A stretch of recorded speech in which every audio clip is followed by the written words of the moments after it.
আমি Sagarika, biology easy tips চ্যানেলে তোমাদের সবাইকে স্বাগত। আজকে আমরা ক্লাস 9-এ লাইফ সায়েন্সের যে একটা ছোট্ট বিষয় নিয়ে আলোচনা করব, সেটা হচ্ছে ট্যাক্সোনমি এবং ট্যাক্সোনমিক্যাল হায়ারার্কি।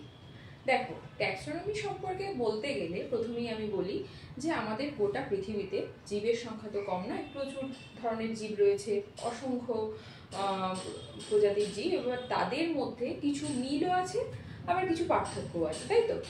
এবার সেই মিল পার্থক্য সেগুলোকে ঠিকঠাকভাবে বুঝে সেই জীবগুলোকে মানে ঠিকঠাকভাবে চিনতে পারা এবং তাদেরকে চিনে একটা গোষ্ঠীভুক্ত করে তাদেরকে নামকরণ করা, এই ব্যাপারটাকে মানে পুরো যে প্রসেসটা, মানে তাদেরকে চেনা, তাদের নামকরণ করা এবং তাদেরকে এক একটা ক্লাসে ঠিকঠাকভাবে ভাগ করে রেখে দেওয়া, এই যে ব্যাপার, এই পুরো প্রসেসটাকে কি বলা হয়? ট্যাক্সোনমি। সহজ ভাষায় আমরা তাহলে সেটাকে কি বলি? ট্যাক্সোনমি। তাহলে ট্যাক্সোনমি আমরা যেটা বললাম, ট্যাক্সোনমির ক্ষেত্রে যে মূল যে কম্পোনেন্টস, মানে মূল যে উপাদান, মানে ট্যাক্সোনমি কি কি নিয়ে তৈরি হতে পারে, সেটা এক নম্বর কি? শনাক্তকরণ, মানে আইডেন্টিফিকেশন, মানে কোনো মানে পৃথিবীর যে অসংখ্য জীব, সেই জীবগুলোকে আমরা ঠিকঠাকভাবে তাদের মধ্যে মিল পার্থক্য সব কিছু বুঝে শুনে তাদেরকে যে আইডেন্টিফাই, মানে শনাক্ত করা, মানে চেনা। ধরো আমি আম গাছ রাখলাম, পেয়ারা গাছ রাখলাম, তো সেই আম আর পেয়ারা গাছ, এই দুটো গাছের মধ্যে তো কিছু পার্থক্য থাকে, তবেই তো আমরা সেটাকে আম গাছ আর পেয়ারা গাছ পার্থক্য করতে পারবো, তাই না? ধরো একটা মানুষ আর একটা বাদর, তাহলে মানুষ আর বাদরের মধ্যে পার্থক্য, সেটা আমরা তাদের কিছু ফিচার্স দেখে তো বুঝতে পারবো। মানে এটা এই ধরনের ব্যাপারগুলো, মানে এই যে শনাক্ত করা, সেই আইডেন্টিফিকেশনটা কিন্তু ট্যাক্সোনমির একটা মূল উপাদান। আর একটা 2 নম্বর উপাদান কি? নামকরণ। ধরো কোনো যে এই যে মানুষ, বাদর, বিড়াল, কুকুর, আম গাছ, পেয়ারা গাছ, এই যে নাম, এই যে নামগুলো, এগুলোকে বলা হয় নামকরণ, মানে এক একটা জীবের এক এক নাম, তাই তো? তাহলে এই যে নামকরণ, সেটাও কিন্তু ট্যাক্সোনমির একটা পার্ট। তাহলে শনাক্তকরণ হলো, নামকরণ হলো। আর আরেকটা কি?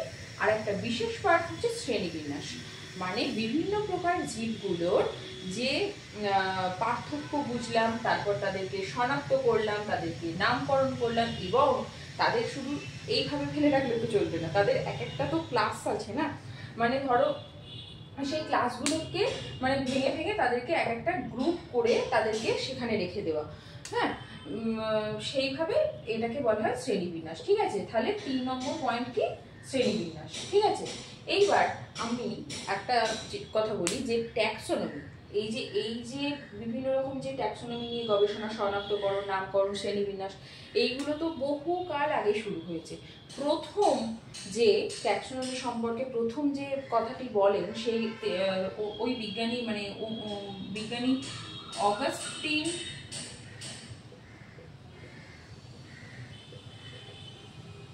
ডি ক্যান্ডেল, উনি সর্বপ্রথম কি করে? ট্যাক্সোনমি সম্পর্কে প্রথম আমাদেরকে ধারণা দেন, তাই তো? আর ফাদার অফ ট্যাক্সোনমি কাকে বলা হয় জানো তোমরা? জানো না? সেটা হচ্ছে ফাদার অফ ট্যাক্সোনমি হচ্ছে ক্যারোলাস লিনিয়াস। ক্যারোলাস লিনিয়াস, ওনাকে কেন ফাদার অফ ট্যাক্সোনমি বলা হয় সেটা তাহলে বলি। মানে ক্যারোলাস লিনিয়াসের ট্যাক্সোনমির ক্ষেত্রে প্রচুর অবদান রয়েছে, তাই ক্যারোলাস লিনিয়াসকে ফাদার অফ ট্যাক্সোনমি বলা হয়। ঠিক আছে, এবার ক্যারোলাস লিনিয়াস, ওনাকে তো ফাদার অফ ট্যাক্সোনমি বলা হয়, উনি ট্যাক্সোনমিক্যাল হায়ারার্কি, আচ্ছা ট্যাক্সোনমির সাথে কিন্তু ট্যাক্সোনমিক্যাল হায়ারার্কি যুক্ত। ঠিক আছে, ট্যাক্সোনমিক্যাল হায়ারার্কিটা কি? ট্যাক্সোনমিক্যাল হায়ারার্কি হচ্ছে মানে এই যে জীবদের যে এই যে ট্যাক্সোনমিতে এই যে শনাক্তকরণ, নামকরণ, শ্রেণীবিন্যাস, এই পদ্ধতিগুলোতে হেল্প করার জন্য ক্যারোলাস লিনিয়াস জীবগুলোকে বিভিন্ন ধাপে ধাপে ভাগ করে, এবং সেই ভাগ করার যে পদ্ধতি, সেটা হলো ট্যাক্সোনমিক্যাল হায়ারার্কি। ঠিক আছে, এই ট্যাক্সোনমিক্যাল হায়ারার্কিতে কটা ধাপ আছে? টোটাল 7 স্টেপ আছে। ঠিক আছে, এই প্রত্যেকটা স্টেপকে কিন্তু ক্যাটাগরি বা র্যাঙ্ক দিয়ে অভিহিত করা হয়। ঠিক আছে, ক্যাটাগরি বা র্যাঙ্ক বলা হয়, মানে রাজ্য, পর্ব, শ্রেণী, বর্গ, গোত্র, গণ, প্রজাতি, এই যে 7টা ধাপ রয়েছে, এই 7টা ধাপকে ক্যাটাগরি বা র্যাঙ্ক নামে অভিহিত করা হয়।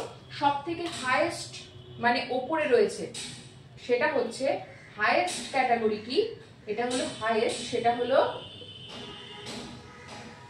হাইয়েস্ট ক্যাটাগরি বা র্যাঙ্ক, সেটা হলো রাজ্য।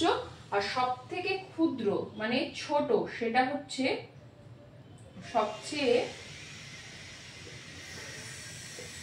ছোট, সেটা হলো প্রজাতি। ঠিক আছে, এটা কিন্তু মনে রাখতে হবে যে সব থেকে হাইয়েস্ট ক্যাটাগরি বা র্যাঙ্ক হচ্ছে রাজ্য, সব থেকে ক্ষুদ্রতম বা ছোট বা লোয়েস্ট যে ক্যাটাগরি বা র্যাঙ্ক সেটা হলো প্রজাতি বা স্পিসিস। ঠিক আছে, এবার আমরা বললাম যে ট্যাক্সোনমি বিভিন্ন রকম উপাদান আর ট্যাক্সোনমিক্যাল হায়ারার্কি সম্পর্কে আমরা আলোচনা করলাম। এবার দেখো নামকরণ, এখানে যে আইডেন্টিফাই করা হচ্ছে জীবগুলোকে, তারপর তাদের যে নামকরণ করা হচ্ছে, এই নামকরণ করার ক্ষেত্রে কিন্তু বিজ্ঞানী ক্যারোলাস লিনিয়াসের অনেক ভূমিকা রয়েছে। ঠিক আছে, এবার দেখো পৃথিবীতে তো অনেক প্রকার জীব আছে, এবার সব জীবেদের যে নামকরণ সেটা বিভিন্ন প্রদেশ অনুযায়ী কিন্তু বিভিন্ন রকম, মানে এক জায়গায় হয়তো আম গাছকে অন্য নামে বলছে, আবার এক জায়গায় আমরা এখানে যেমন আম গাছ বলছি। এবার এই যে সমস্যা, মানে এক এক জায়গায় যে এক এক রকম নাম, এই যে সমস্যা সেটাকে দূর করার জন্য বিজ্ঞানী ক্যারোলাস লিনিয়াস একটা দ্বিপদ নামকরণ পদ্ধতি, মানে ওটা কিন্তু ইন্টারন্যাশনাল, যে বিজ্ঞানী ক্যারোলাস লিনিয়াস কি করেন যে মানে কোন একটা পদ্ধতি চালু করে, সেটা হলো দ্বিপদ নামকরণ। ঠিক আছে, দ্বিপদ নামকরণ, এই দ্বিপদ নামকরণটা কিন্তু একটা ইন্টারন্যাশনাল নোমেনক্লেচার পদ্ধতি, মানে ইন্টারন্যাশনাল ভাবে নামকরণ করার পদ্ধতি। সেই পদ্ধতিতে কিন্তু গণ আর মানে দুটো পার্ট থাকে, গণ আর প্রজাতি। কি পার্ট থাকে দ্বিপদ নামকরণে?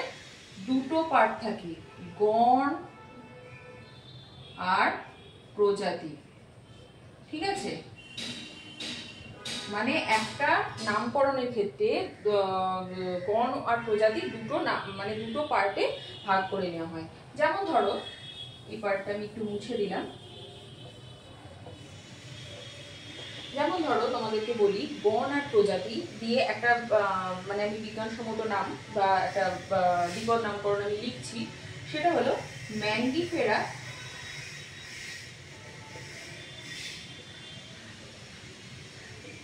ইন্ডিকা। এটা কিন্তু অবশ্যই তলায় নিম্নলিখিত হবে, মানে তলায় দাগ দিতে হবে দুটো পার্ট।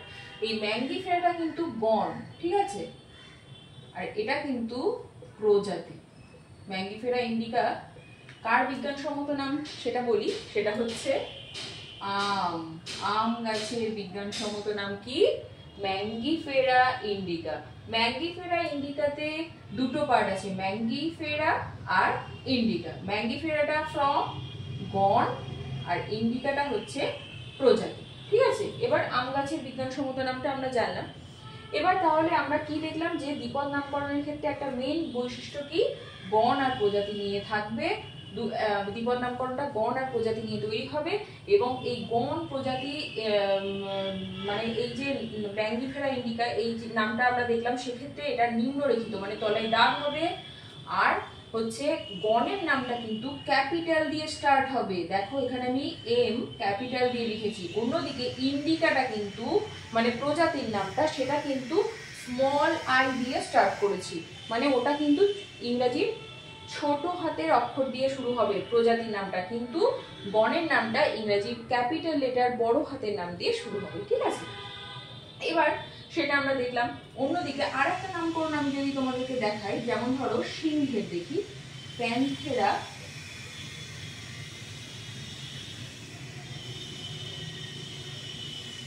লিও।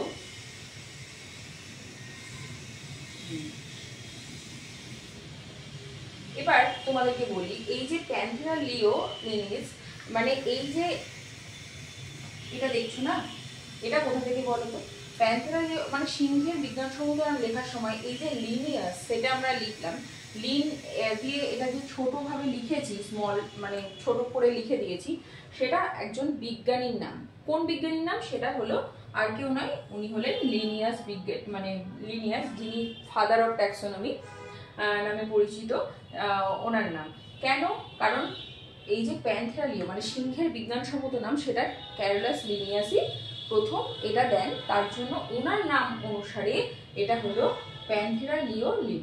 ঠিক আছে, এইরকম প্রত্যেকটা নামকরণের ক্ষেত্রেই কিন্তু তার বিজ্ঞান মানে কোনো ধরো উদ্ভিদ বা প্রাণী যে কোনো কিছুর ক্ষেত্রেই মানে যখন নামকরণ করা হবে তখন তার মানে সেটা যে বিজ্ঞানী আবিষ্কার করেছেন ওনার নামটা কিন্তু শেষে অ্যাড করা যেতে পারে। ঠিক আছে, অ্যাড করতে হবে।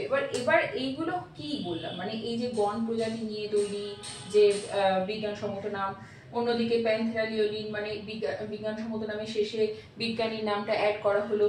তারপরে এই যে তলায় নিম্নলিখিত হবে, এই যে জিনিসগুলো আমি বলছি সেটা হলো দ্বিপদ নামকরণের বৈশিষ্ট্য। দেখো তোমাদের নবম শ্রেণীতে যে এই যে ফার্স্ট চ্যাপ্টারের মধ্যে ট্যাক্সোনমিক্যাল হায়ারার্কির যে চ্যাপ্টারের ক্ষেত্রে এই দ্বিপদ নামকরণ পদ্ধতির যে নিয়মাবলী সেটা কিন্তু বেশ ইম্পর্টেন্ট। তাই এগুলো আমাদের এক এক করে জেনে নেওয়াটা খুবই জরুরি। সেই জন্যই আমি বলছি 1 নম্বরে এইটা বললাম, 2 নম্বরে এটা বললাম, আর 3 নম্বরে আরও একটা পয়েন্ট বলে রাখি যে এই যে বিজ্ঞানসম্মত নাম সেটা কিন্তু ল্যাটিন ভাষায় লেখা হয়, আর ল্যাটিন ভাষায় লেখা হয় এবং সেটা তলায় নিম্নলিখিত হবে, সেটা আমি আগেই বলেছি। ঠিক আছে, এই বিষয়গুলো আমাদেরকে নামকরণের ক্ষেত্রে মনে রাখতে হবে। আর আরেকটা নামকরণের ক্ষেত্রে আরেকটা ইম্পর্টেন্ট, মানে ধরো বিভিন্ন বিজ্ঞানীরা অনেক সময় একই জীবের দুবার নাম দেওয়া হবে, কিন্তু সেক্ষেত্রে গৃহীত হবে কিন্তু প্রথম যে নামটা দেয়া হবে সেই নামটা গৃহীত হবে। এটাকে কি বলা হয়? অগ্রাধিকার আইন। ঠিক আছে, অগ্রাধিকার আইন। কেন অগ্রাধিকার আইন নামকরণ হলো বলো তো? সেটা হলো অগ্রাধিকার নাম দিয়েই বোঝা যাচ্ছে, কারণ অগ্রাধিকার মানে যে অগ্র মানে যে আগে যে নামকরণটা দেয়া হয়েছে কোনো জীবের ক্ষেত্রে সেই নামটাই গৃহীত হবে। ঠিক আছে, এবার তাহলে এটা অগ্রাধিকার আইন নামে পরিচিত। এটাও কিন্তু একটা কি বলতে পারো যে দ্বিপদ নামকরণের ক্ষেত্রে এটাও একটা বৈশিষ্ট্য। ঠিক আছে, দ্বিপদ নামকরণের তাহলে আমরা আজকে কি কি পড়লাম? যে ট্যাক্সোনমির বিভিন্ন উপাদান মানে শনাক্তকরণ, নামকরণ, শ্রেণীবিন্যাস, এই জিনিসগুলো আমরা পড়লাম। ট্যাক্সোনমিক্যাল হায়ারার্কির যে স্টেপগুলো 7 স্টেপ সেটা নিয়ে আলোচনা করলাম। ট্যাক্সোনমিক্যাল হায়ারার্কিটা কে দেন সেটা আমরা আগে জেনেছি, সেটা ক্যারোলাস লিনিয়াস বিজ্ঞানী, উনি ট্যাক্সোনমিক্যাল হায়ারার্কি সম্পর্কে প্রথম ধারণা দেন। অন্যদিকে ট্যাক্সোনমিক্যাল হায়ারার্কির পরবর্তীতে আমরা জেনেছি ক্যারোলাস লিনিয়াস যে দ্বিপদ নামকরণ পদ্ধতিটা আমাদেরকে দেন, সেই দ্বিপদ নামকরণ সম্পর্কে যে ধারণাটা দেন সেটা আমরা জেনেছি, এবং দ্বিপদ নামকরণের যে নিয়মগুলো সেটা সম্পর্কে আমরা ছোটভাবে জেনেছি। ঠিক আছে, আজকে আমরা যে টপিকটা পড়লাম সেটা বেশ ইম্পর্টেন্ট। তোমরা সবাই এটা সম্পর্কে যে ধারণাটা পেলে তাতে তোমাদের যদি উপকার হয়ে থাকে অবশ্যই তোমরা একটা লাইক করো, সে বন্ধুদের সাথে শেয়ার করে দিও এবং চ্যানেলটাকে অবশ্যই সাবস্ক্রাইব করে দিও। আর হ্যাঁ, তোমাদের যদি বুঝতে কোনো অসুবিধা হয় অবশ্যই কমেন্ট করে আমাকে জানিয়ে আমি উত্তর দেওয়ার চেষ্টা করবো। ঠিক আছে, ওকে, থ্যাংক ইউ ফর ওয়াচিং।